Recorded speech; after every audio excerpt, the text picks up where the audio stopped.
So I've shown some examples of why you might want to refactor to improve some of these metrics or get rid of code smells.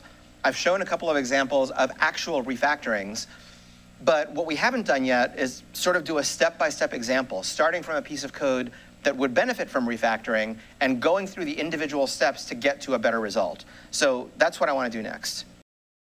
And the basic idea of refactoring is that you're changing the structure of the code, but you're trying not to change the functionality of the code.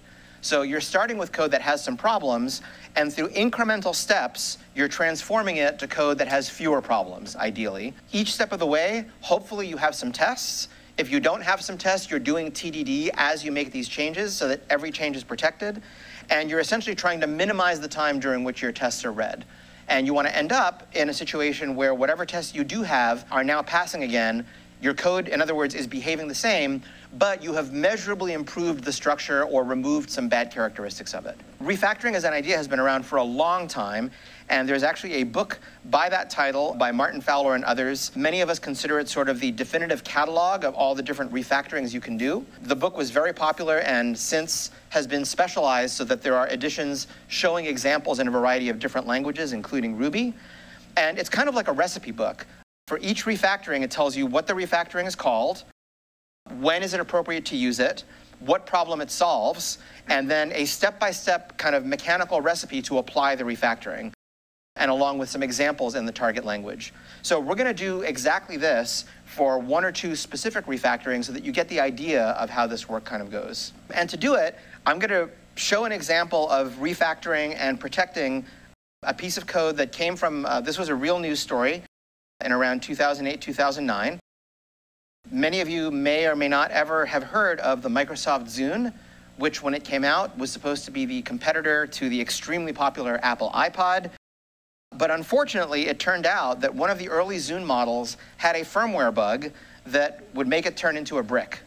So I'm going to actually show you that the original code for the Zune was obviously not written in Ruby, but I have transliterated into Ruby the actual code that caused this problem.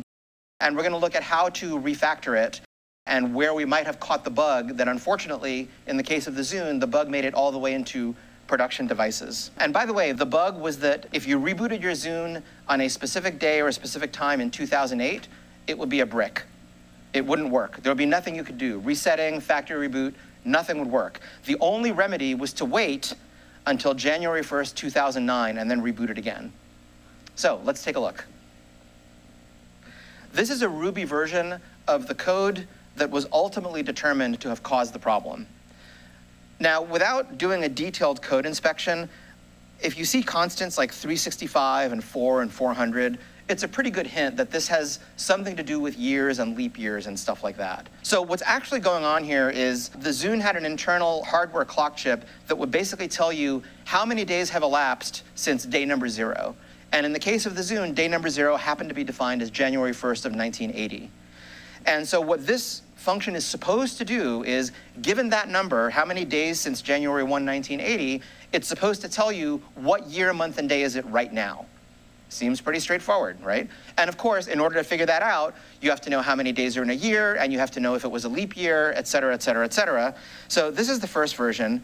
And right away, one thing we can do, if we were in charge of this code, we'd say, well, you know, memory is not so expensive that you have to limit yourself to variable names that are one letter long. So a really simple thing you could do initially is just rename things to have more descriptive values. So all I've done in this step is rename variables like D and Y just to give it a little more sense of readability.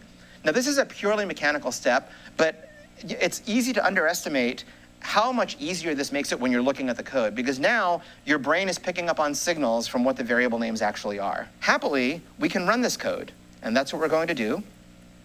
I am going to open an interpreter, and I'm going to load that file, and we're going to try a couple of these examples. What if we say it's been 10,592 days since January 1, 1980. Okay, the year is 2008. As an exercise to the reader, you can go off and verify that that's actually the correct answer. What if it's one day more than that? So this is the brick problem. And unfortunately, the value that gets passed into this function on the real Zune comes from hardware, so it cannot be changed. It comes from a hardware chip. You can't break out of this loop because this is part of the boot up diagnostic process. So once you do this, you have to wait until the battery runs out, and then you have to wait until January 1st, 2009. Yeah, that's unfortunate.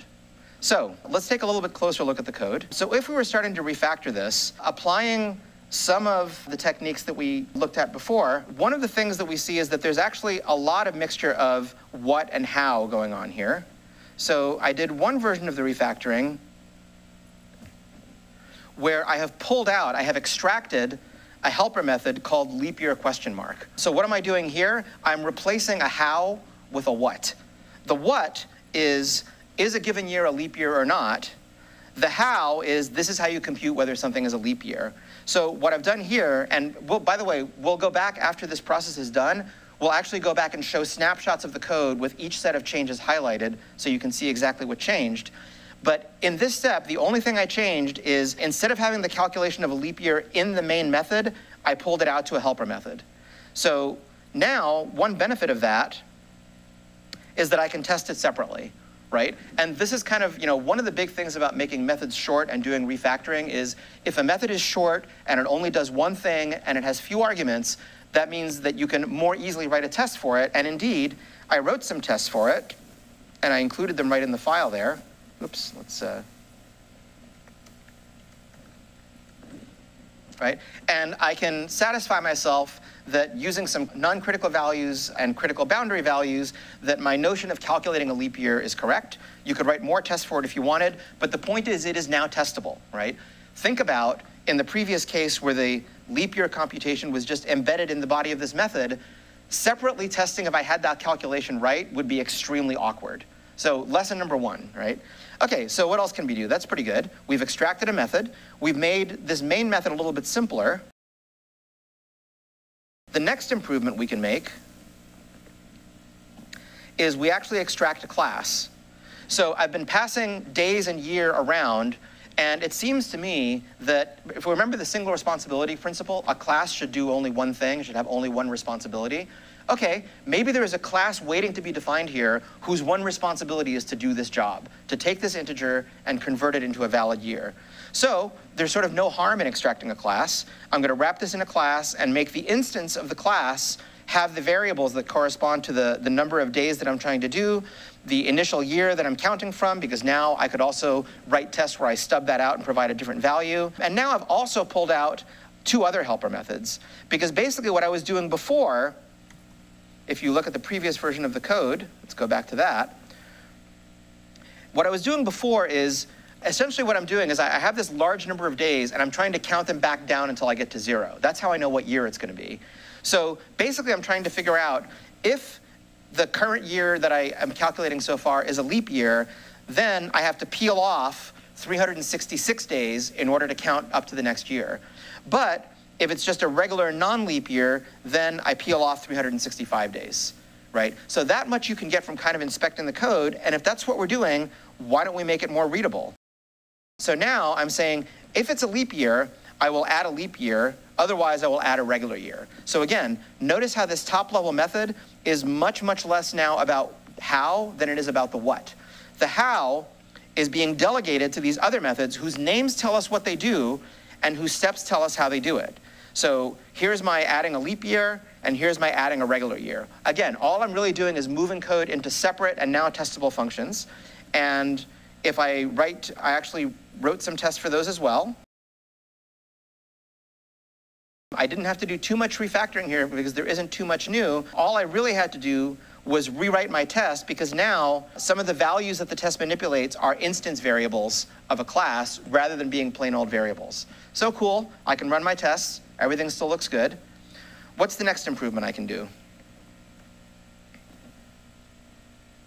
Well, if I now try to test the actual methods I added, right? What does it mean to add a leap year? When is it correct to do that?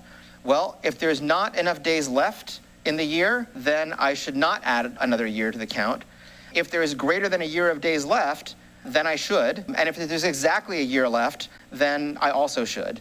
So basically, I've just written like 3 unit tests to kind of poke at the corner cases of the method that I extracted, right? And again, remember the message here. When you extract a method, you facilitate testing because now that extracted method becomes separately testable. So what if we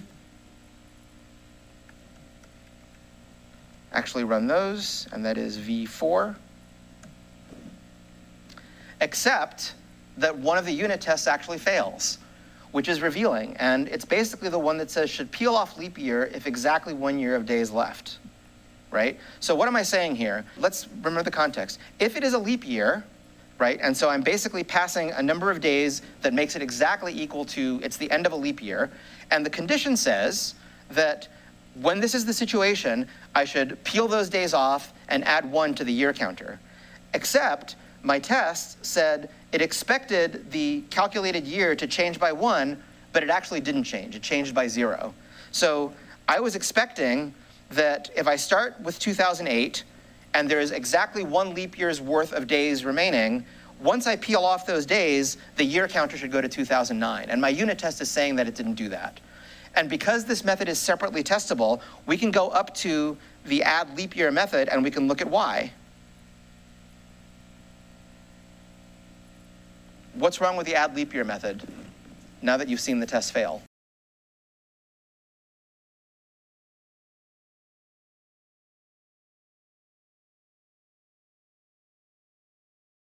Simple.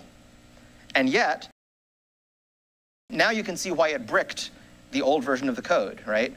Because you can imagine in the boundary case where you have exactly 1 leap year's worth of days left to peel off, or a multiple of that, you will go into an infinite loop because the year counter will never get incremented and the number of days will never go down because you accidentally said greater than instead of saying greater than or equal to. And that is in fact the reason, right? That one character change was the reason that, however many Zunes they had sold sort of became useless until January 1, 2009.